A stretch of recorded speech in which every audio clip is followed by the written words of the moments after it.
Transfert d'informations et contes de bonnes femmes. L'humanité s'est bâtie sur le partage des tâches, que ce soit entre humains, chacun ayant une fonction précise permettant au groupe de bien fonctionner, mais aussi au niveau des sexes, où l'homme s'est retrouvé chargé de défendre le territoire tout en allant chercher l'énergie pour lui, mais aussi pour la ramener à la femme qui, elle, était de son côté responsable de l'éducation des petits et de leur nourrissage. Ce partage des tâches entre sexes a joué un rôle fondamental dans la façon dont nous absorbons l'information et nous la retransmettons en fonction que nous soyons un homme ou une femme. L'homme, par sa nature de chasseur, fonction qu'il pratiquait depuis des millions d'années, et par son rôle fondamental de collecteur d'énergie pour le groupe et les femmes, l'homme a, par ses fonctions, développé un esprit pragmatique d'analyse du monde, lui permettant d'optimiser sa quête énergétique fondamentale à la survie du groupe. C'est ainsi que l'homme, en assemblée de mâles, ne cesse de discuter pour raconter ses expériences afin de s'imposer socialement par le récit de ses exploits, souvent exagérés, mais surtout pour échanger en groupe des expériences et du savoir, afin d'optimiser ses capacités à conquérir le monde par la compréhension qu'il en aura acquise par ses longs palabres virils.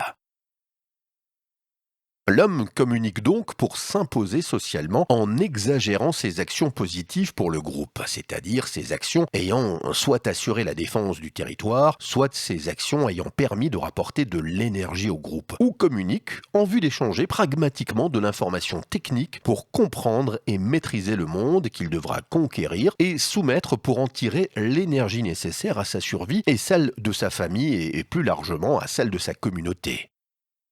De son côté, la femme, ne pouvant s'éloigner du foyer et cantonnée dans des fonctions domestiques et d'éducation des jeunes enfants, s'est vue confier au cours de l'évolution humaine un rôle fondamental, celui de structurer moralement les jeunes enfants en leur apprenant non pas le fonctionnement du monde, comme peuvent le faire les hommes, mais en leur inculquant les valeurs fondamentales du bien et du mal, en vue d'en faire des adultes sociaux capables de s'intégrer et d'interagir dans une société humaine complexe.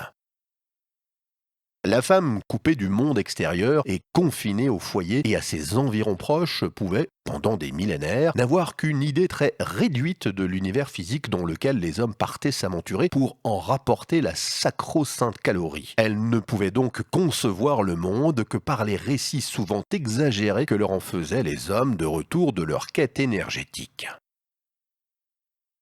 Cette vision du monde mythifié que leur rapportaient les hommes ne leur permettait pas de comprendre le fonctionnement réel du monde et les actions héroïques que leur contaient les hommes n'avaient que peu de rapport avec la réalité des aventures masculines réellement vécues. Les femmes ne pouvaient donc pas enseigner la réalité du monde extérieur à leurs petits afin de les préparer à l'affronter. Mais ces récits que leur rapportaient les hommes étaient le substrat d'un enseignement tout aussi fondamental que la connaissance pragmatique et masculine du monde.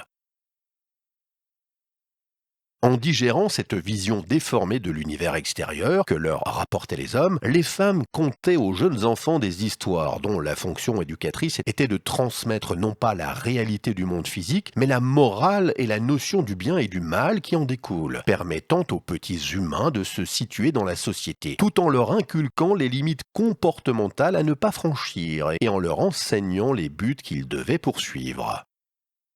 C'est ainsi que les contes de bonnes femmes et les histoires que les mamans racontent aux petits-enfants depuis la nuit des temps n'ont pas comme fonction de les préparer à la confrontation au monde, mais plutôt de leur enseigner la valeur du bien et du mal et les directions à suivre dans la vie pour qu'ils deviennent des adultes sociaux utiles au groupe et à eux-mêmes.